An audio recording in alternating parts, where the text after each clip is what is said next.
This is Out Loud and Left.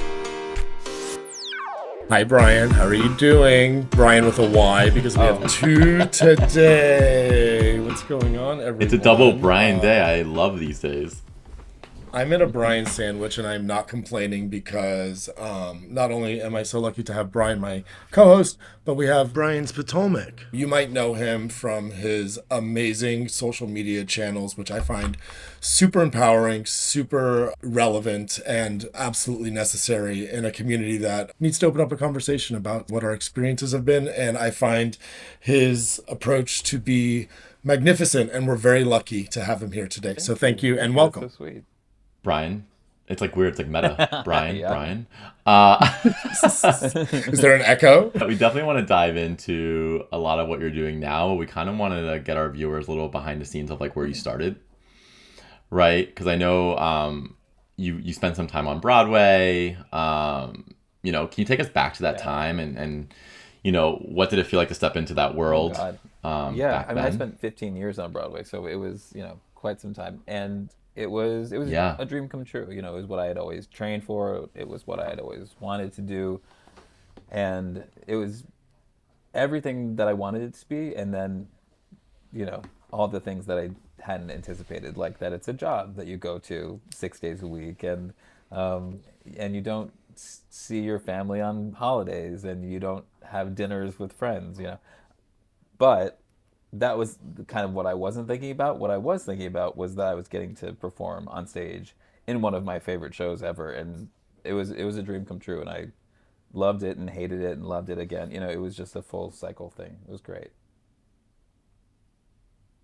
That was Chicago, the yeah. musical, yes. What a Oh, what I an know. icon Yeah, it was of a a show musical that to changed have my spent life so when I much was time 14. with. I was all of a sudden like, oh my God, sexy boys in mesh, and they're dancing, and the dancing is weird and slinky, and it just blew my mind. So to be able to step into that was, it was all I ever wanted until, I wanted other things later. Yeah, what was that transition like? Because we all experienced a pandemic in between now and sort of the time that I think you spent on Broadway, and it catapulted people into many different directions. I wonder what that experience was like for you, and kind of what was that transition? How did I that work had out? It's strange to say, but it's true. So I was in Chicago, the musical, not the city, because it's important that people get very confused. I was in the musical for 15 years, but I honestly started trying to get out of the show about 2 years into being employed there. And that wasn't because I didn't love it. It was because, okay, I did this thing that I came to do. Now what am I going to do? So I had been thinking about that, and I went back and I got a master's in writing, and that was fun, but I couldn't figure out how to make a living doing that. And so by the time the pandemic came around, I had already been applying to schools in social work, because I knew I wanted to be a clinician. I knew I wanted to be a therapist. So I'd already been thinking about that a whole lot, and then Broadway shut down, and so I started my master's in social work in the fall of 2020, and by the time we were there, we didn't know if Broadway was kind of ever coming back. And so the question that I was asking, which a lot of people were asking, was, will I ever be on stage again? Will I ever perform again? Will I ever dance again? And everybody had their own version of that question. Mine was really rooted in, even if Broadway does come back, I might have transitioned into a new career by then. So what ended up happening was Broadway did return. We returned with it. The show came back, and I got to do both for a while. I got to finish my master's and dance at night, and then I started my practice. I started working in my practice while I was still doing shows, and then I got to transition out, and it was exhausting. I mean, it was exhausting.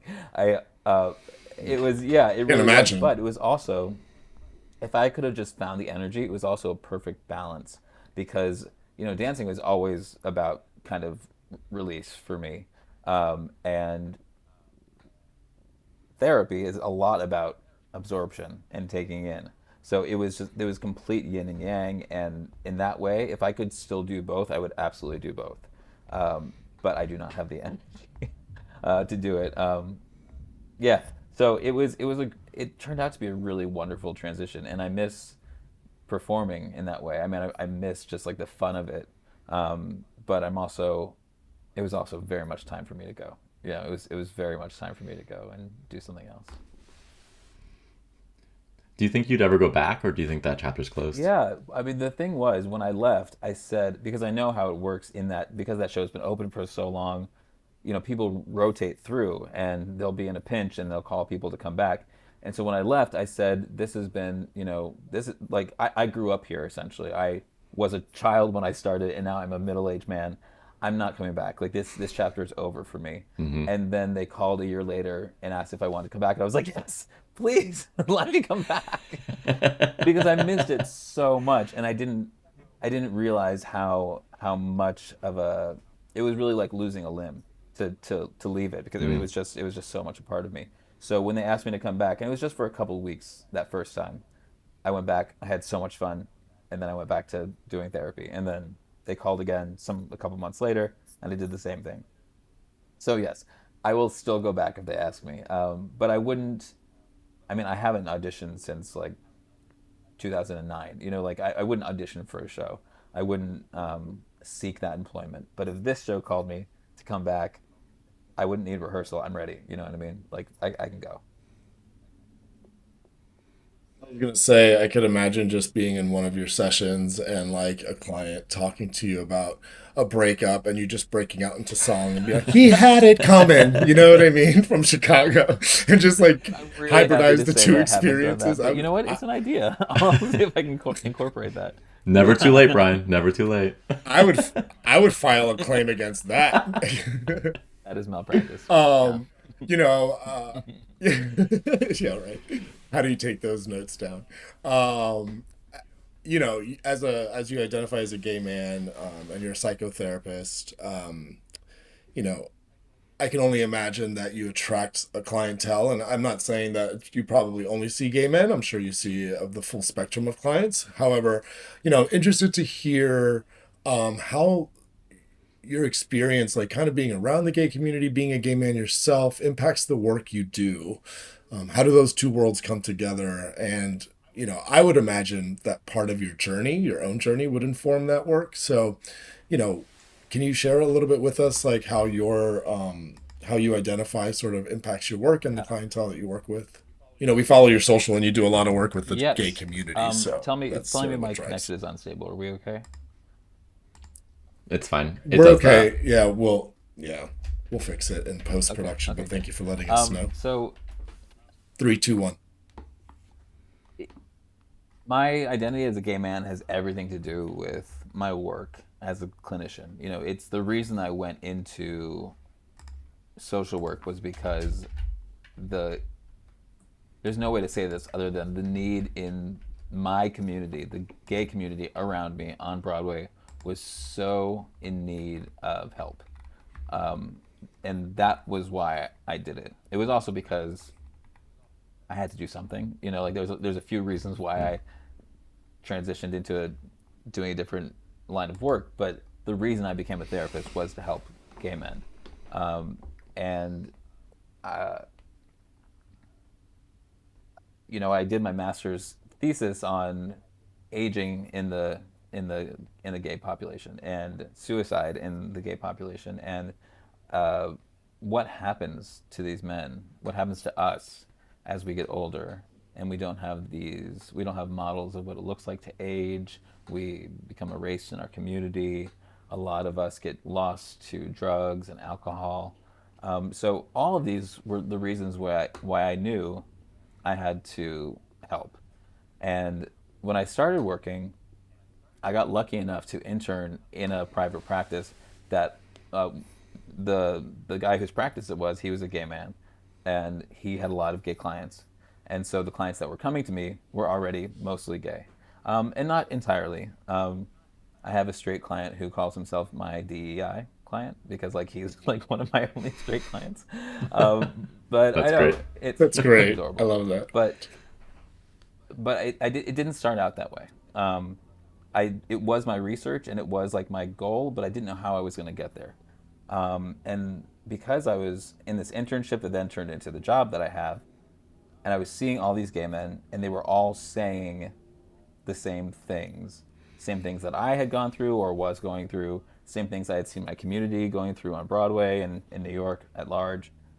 All these men were saying the same things and saying, and I'm the only one. I'm the only one who, like, I'm the only gay who feels this way. I'm the only gay who doesn't belong. I'm the only gay with body fat. I'm the only gay who, like, is getting older. And they felt so alone. They felt so isolated. And that's why I started doing reels on Instagram because, I mean, for a few reasons, but one of the main reasons was everybody's saying the same thing. Everybody thinks that they're the only one. And so if I can maybe create some connection and make people feel help people feel not so alone, then maybe the work that I'm doing one on one, it can it can grow. It can grow beyond just this room because there are a lot of us, and there's a lot, and the need is urgent. You know. I Yeah, I think that's so true, and and thank you for all that you're doing. I would love to actually hear a little bit more about like also the new community that you're building through Gainfully, right? The app that you launched, because I think that's so important where you are finding like-minded themes and putting that on social media, but you're also building a community of safety, like trust, and can you talk a little bit about that Yeah. app? The reason I wanted to start Gayfully was because so I started doing one on one, and then I started doing these reels, and then I started doing groups, and I've found that the groups were kind of advanced therapy. All the shit that you talk about in therapy with your therapist, it's all kind of hypothetical. Usually it's like you're talking about this dynamic at work and you're working through that, and your therapist is doing whatever they do with you. But the dynamic at work is not in the room. There are other dynamics, of course, in the room, but that dynamic you're not going to be able to work on. That social dynamic, how you show up in the world, how the world reacts to you, how you react to it, it's not going to show up in the same way. So I was seeing in real time in my groups how this was transformative work for people to be able to show up and see, oh, I'm always the one who's taking care of everybody, making sure everybody else's needs are met before I let you know how I'm feeling. You can see it in real time. It's happening right now. So what would happen if you don't do that? What would happen if you came out of that role? And then exploring that what if, that's where the transformation happens. So that's a long way of saying I was seeing that happening in groups, and I only have so many hours in the day. And I thought, okay, what if Yeah. I could create a group, that is kind of available larger in a larger context. So the whole point behind having an app is that the community is there 24/7. It's a community working actively on loving themselves, on being true to who they are, and connecting to other gay men authentically. On the app there are no like headless torsos. There's not really even like profiles. That you have like a little picture this big of yourself, and otherwise how you're connecting is one like through the live meetings that we have once a week, or if you want to do like a course, the courses happen at different times, or you're like writing on the message boards and you're DMing each other, and so you're connecting through actual conversations. And I'm always like sending them prompts like, what's your challenge with your gay identity today? Like, what are you working on forgiving yourself for today? And that's what the conversation starts around, instead of what are you into, which is a different kind of conversation, and there's a place for it. But maybe we're more than what are you into, maybe. Brian and I both work in technology, and we get to see a lot. And some of my favorite things are when people use creativity and technology to solve a problem and to really bring people together. I think that's one of my favorite parts of technology is when it's used well and it brings people together to really solve problems. Bravo. It sounds to me almost, and excuse the red thread that I'm trying to draw here, but just because of the Chicago reference, they made the movie adaptation after, and you watch a movie and you're sort of solo by yourself, but then you go to like a live performance of Chicago and you're in an audience and you start to like feel a little bit differently. You can start to feel other people's reactions around you. They may impact yours. And really open you up and really build on that confidence that you need to be courageous, be uh, excuse me, be Yeah. courageous and be vulnerable, right? When you're around people. So, what have you learned about courage and vulnerability? It sounds like a lot because you're really opening up a world for people to do it. And it would just really, I would be interested to hear your experience learning and being on the other side of the coin. There is a lot in what you just said, and the first thing that comes to yeah, Always. I'm getting that. The first thing that comes to mind when you say that actually is, you know, there's a lot of ways a therapist tries to encourage vulnerability in their clients. There could be a million different ways.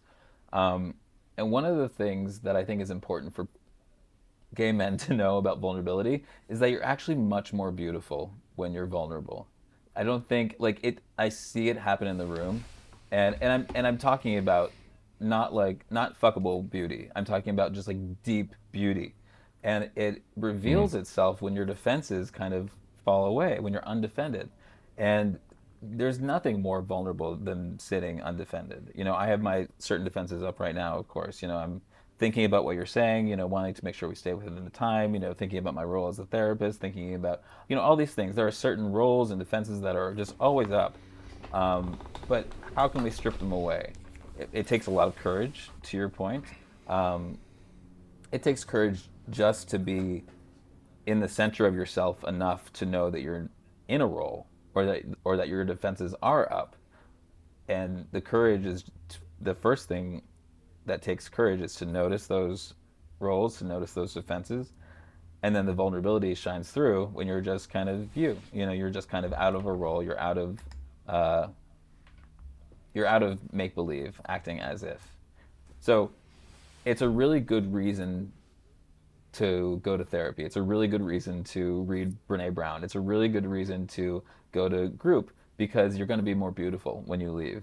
So if you think of it that way, um, I'm trying to hook gay men in through their vanity, because we all have that. Well, go ahead, Brian. No, it's fine. I was on your social media. I feel like one of the more recent themes you've been talking about, which I wanted to kind of unpack with you a little bit, was confusing self care with Oh, avoidance. yeah. That was so interesting when I saw that headline and I started watching the video, and I was like, this is such an interesting, honest, real take. And I just wanted to kind of deep dive in that with you if you can. I think the short version of my thoughts on it are that self care is one of those kind of catch all phrases that has taken a big step front and center. And like a face mask is self care, and taking a nap in the middle of the day is self care. Whatever. There's a lot of things that are self care. What is not self care is always saying no to the thing that's scary, always saying no to the thing that makes you feel uncomfortable or even unsafe. I know that Gen Z gets a lot of shit for always needing to feel safe, and it is important to feel safe. But not every situation actually is designed to make you feel safe. And you cannot grow if you're always safe. So the difference that I want to draw is self care is taking care of yourself, making sure that you're being nourished and nurturing yourself, being kind to yourself, being gentle with yourself, all of that. And then pushing yourself to go experience things that are going to help you grow, that are going to expand you as a human being. That is self care, and it's important. It's also important to draw those boundaries to say no to situations that are unpleasant and people who drain you, and all those things that you have been hearing when people say, radical self care is saying no, et cetera, et cetera. Um, all of that is true, and there's more. So I can share really quickly that part of my story includes a separation that happened 3 years ago. I entered therapy about 5 years ago, but within the last three, really deeply trying to discover some parts of myself, which included me becoming sober from alcohol. I'm celebrating 3 years this year, just in a couple of weeks, actually. And yeah, thank you very much. I think for me, I find so much truth in what you're saying, and I always love to hear it reframed because it resonates deeper every time, and that's what I really enjoy about my new level of awareness. But I think one of the more important parts for me was, especially sort of as a gay man who has felt that he just needs to always be liked because I'm afraid that this will be the one thing reason that could be used against me. It's something that stands out in a room of like where I work, for example. There aren't a lot of people that look like me or who are me.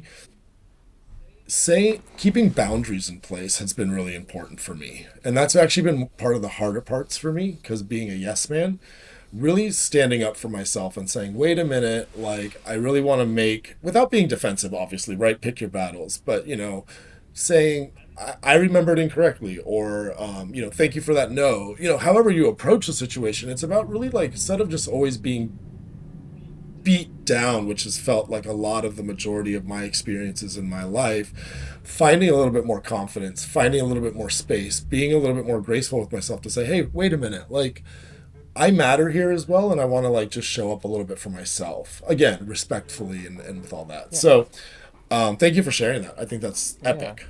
Brian, I want you to sort of also lead us into the next part of this question because I talk a lot anyway. So No, I think it just goes back to what we were talking about with social media. Like, what does it feel like to go from a private practice where conversations are confidential and protected to putting yourself and your message out in the world for everyone to see? Has this kind of changed the way you think about what it means to be a healer? Do you find that there's synergies or differences in how you present on social media versus in a one-on-one conversation? I'm sure there are. Like, how does that work? Well, the biggest thing that I've noticed is that I have to, when, now so much of anytime I'm meeting a new client, most likely they've found me through social media, which is great because that was part of the goal is to get out there. Um, but when they're meeting me, I have to give them a disclaimer of what you see me doing on social media is not therapy. It's I'm Mm-hmm. very much just kind of saying like, here's an issue, and here are some things that you can do. And that is not what happens in therapy. I very rarely will say, here's what Correct. you should do. I almost, I try to keep myself from giving advice as much as possible. So there's that. That's a big difference. The I I talk a lot less in therapy than it seems like I might on social media. It's just me. It's just a minute or a minute and a half, whatever it is, talking quickly at you. And I've written that script beforehand. I write down what I think, and then I read the script and I deliver it.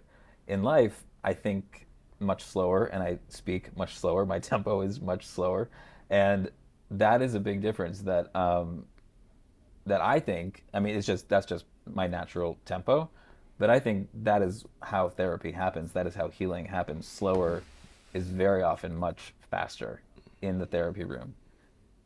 And then the biggest thing, of course, is the privacy of the therapy room.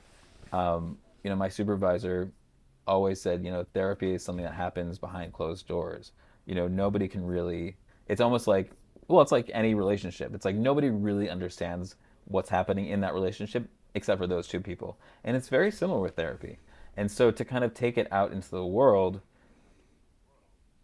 it's it's just a different beast. I am a therapist Mm-hmm. in both contexts, but I'm not therapizing. I'm not in a therapy session online, and um, that's helpful for me to remember. That's great. Thank you so much for sharing, Brian, and thank you for joining us Yeah, today. Like, it's super inspiring to hear you. Like, we love what you're doing, and keep doing it because our community just needs more positive support that you're giving us. Before we sign off, would love for you to kind of give our viewers, where can they find you? Where can they download your app? All the things. So Gainfully is on the App Store, on the Apple App Store.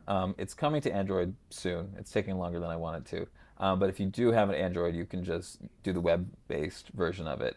And that's gainfully.passion.io. Passion.io is the platform that I'm using. There's lots there.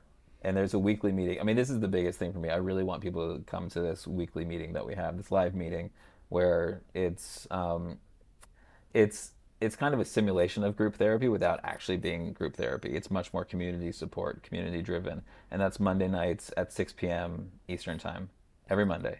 And it's just me and a group of whoever shows up, gay men, and it's really lovely. So that's the place to find me.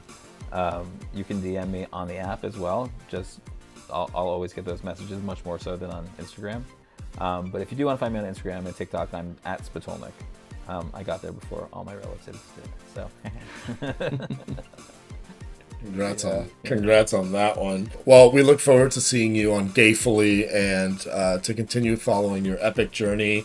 Thank you again. I think this is really important. I know that I have found tons of value, and what I was going to say was when I was sharing with some friends of mine that you were coming on, they were like, how did you, who? And so your word is getting out and it's spreading far and wide, as you know, by the numbers, but it's really cool to see it at the proximity that I'm really glad. Thank you so much for asking me to come. It's been lovely.